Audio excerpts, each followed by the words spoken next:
Hello, everybody. Welcome to Grand Cruise Astrology. My name is Clay. This is an astrological reading for April 2020. And there's going to be so much happening. So, why don't we just jump in? Okay. Last month, March 2020, so much going on, so much happening. We had a conglomeration of planets. We had Jupiter, Pluto, and Mars, particularly. When Mars went into Capricorn, everything blew up, the speed changed, and we had tremendous change happening all at once. Things that have been building for years, all of a sudden everything got turned on all at the same time, and here we are, come April, and we're still in it. We're still right in the middle of it, but it's going to be a little different, and I'm going to tell you how. So Mars is going to move on from Capricorn. When Mars was in Capricorn, a lot of old structures of power, whether it be corporate or government. There's a lot of transformation around that, and the speed picked up on this transformation. Maybe things had been known and come to an awareness a long time ago about things that needed to change, and all of a sudden, Mars comes in there, and the the, the speed of change it increases exponentially, right? So here we are, starting March 31st. Actually, is where I want to start this. That's when Mars leaves Capricorn and goes into Aquarius. Now, Aquarius is about individual expression within the larger group. What's good for the group? It's a very group-minded energy. It can be, a humanitarian in the sense that it wants to incorporate group mentality into any situation. So Mars is not that kind of energy. Mars is a very individual kind of, I want to exert my will kind of energy. It's very masculine. So Mars going into Aquarius is going to find its it's going to try to find its individual expression within this larger energy of a group dynamic and accounting for everyone and everything. Mars is going to try to find its expression within that, which is fine. Nothing untowards about that, except that Mars, there are Aquarius is about individual expressions, I said, but it allows for that within the confines of rules and group and accounting for the group.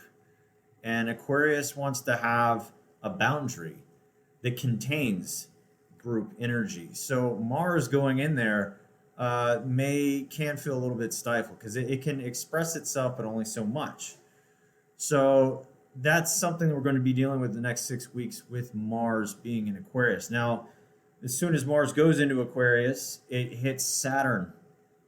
Now, Saturn is the ancient ruler of Aquarius. Saturn likes Aquarius. Saturn likes that sort of scientific, sort of objective, dry, kind of mental fixed air energy that is the sign of Aquarius. So Saturn can express itself in its full reign. It's in complete control when it's in Aquarius. So good for Saturn. For Mars and that sort of individual, physical, active drive and expression of individuality, not so good. Why? Because Mars and Saturn, they are yin and yang. They're opposite. Saturn is a contractive energy.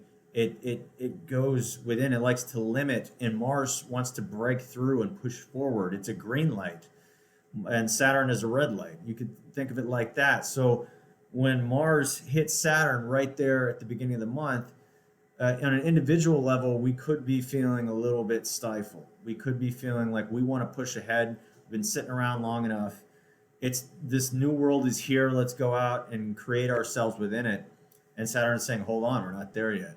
We haven't completed building the container yet for you, Mars, to do whatever the hell you want to do. All right. We still have to account for this. We have to account for that. There's still some boundary and structure that needs to be put in place. So that's happening right there at the beginning of the month. Right there on March 31st, April 1st, a couple days before or after, you'll be likely be aware of this energy at some place in your life. So moving on from there, on April 4th, we have Mercury Mercury's in the sign of Pisces, and it's going to be conjunct Neptune. Now, Mercury in Pisces, Mercury is the planet that rules communication and perception. All right, and so it rules a lot of things, but those two in particular I want to highlight here because when Mercury is in Pisces, it's not in its strength. It's what astrologers call it's in the sign of its detriment. So um, when it's in Pisces, Mercury wants to, hey, we have this, if you add this and you add this, it equals this. And Pisces said everything is all one. So there is no equations, So Mercury gets a little bit, it's a little confused in the sign of Pisces. It can't, it's like trying to communicate through peanut butter a little bit. It's very mist-like and fog. Now you add Neptune to the equation. Mercury is going to hit Neptune on April 4th. And as individuals, we may be feeling like if we're trying to communicate literally and we're trying to be understood literally, or we're trying to understand someone else literally, we could find it could get a little bit confusing. It could get a little bit foggy, not so much clarity. There's going to be communication, there always is, but we're going to need to look a little deeper. We're going to need to look more to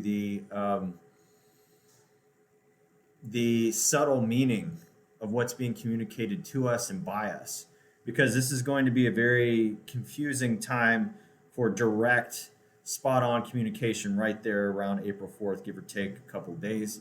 But, largely for a lot of the month, too, because you have Mercury in Pisces. So communication not at its height for the first half of the month, especially for that first week. So just be aware of that. It's a good time to use intuition to feel into the situation. That's a buzzword there. Feel into the situation. Use your intuition. This is a good time to connect multidimensionally if you have that desire or ability. So moving on to April 8th, we have Mars is going to move on from Saturn and that sort of stifling energy and move into communication with Uranus in a very tense communication. So this, it goes from being stifled to being triggered. Uranus in Taurus. Taurus is the sign of material values, comfort zones, what's mine, taking care of me, what I like and what I value, that kind of thing. And Uranus in there has been shaking it up for about a year. Uranus has been in Taurus for about a year. It's going to be there for another 6. And so, Taurus is a fixed earth sign, and Uranus is like lightning fast change. Think of Uranus and Taurus as like an earthquake, okay?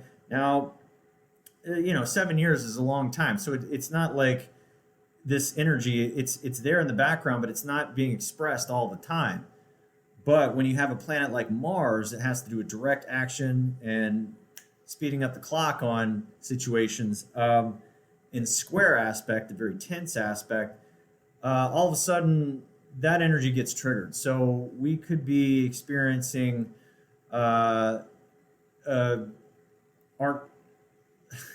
comfort zones being encroached upon in some way, our expression within the group dynamic not really fitting with what it is that we want as individuals. This is and these are two fixed energies. We're talking about the square. This can be pretty challenging energy, and there can be some things that come out of nowhere that trigger us. All right, some things that we didn't see coming. This is kind of out of left field stuff. So the astrological advice at this particular time, around the 8th, is to take a step back and understand that it's likely not personal. And if you're going to dig in, somebody else is going to dig in, and you're just going to butt heads. So try to be as flexible as you can at this time, and understand that things are changing. They're changing very quickly.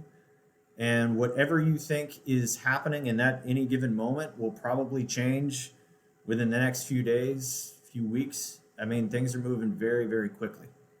We also have a full moon at this time, 18 degrees Libra, which is going to be quincunx to Neptune. Okay, so Neptune is the planet that in medical astrology rules viruses.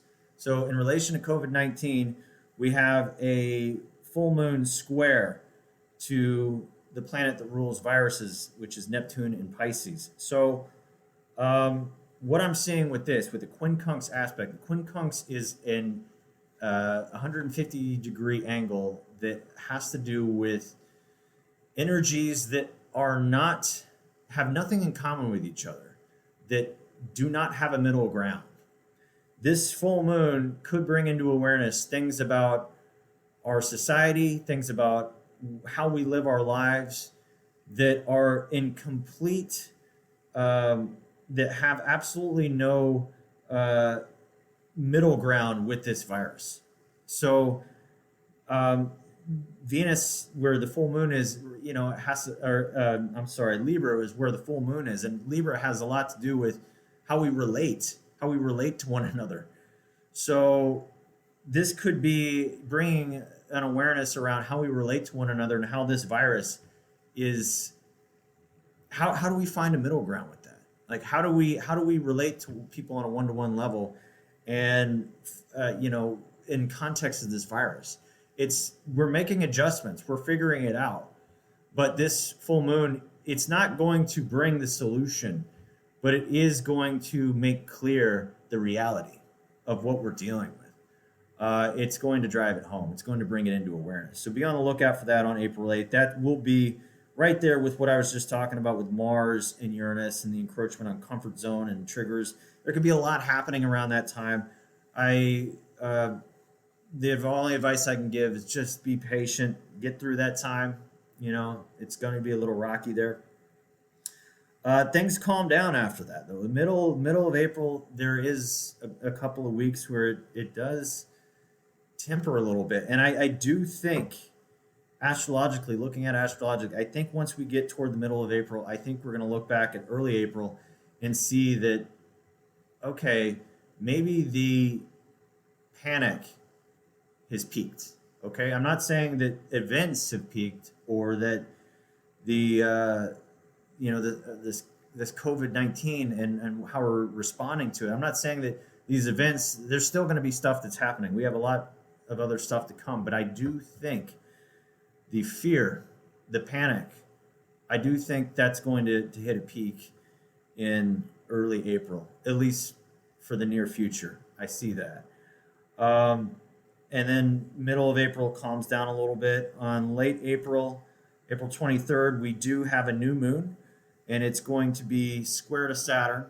So this could be, again, this is a new moon square to Saturn. So we have that Taurus energy, new moon in Taurus, in a fixed square with Saturn, or an early Aquarius. So this is, again, going back to who am I? What are my values? Where's my comfort zone?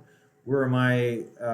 What do I feel secure in my world? What do I feel security with in my world now? That's sort of the moon and Taurus, and Saturn Aquarius, which is building.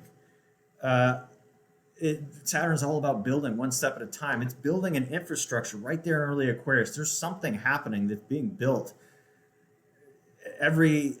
Slowly, but surely it's here, okay, out of necessity, okay? And so there is an energy of tension around, but how does that relate to me as an individual? How do I fit within that? So there's some with the new moon, it's a new beginning. It's something coming into consciousness over the next couple of weeks around that.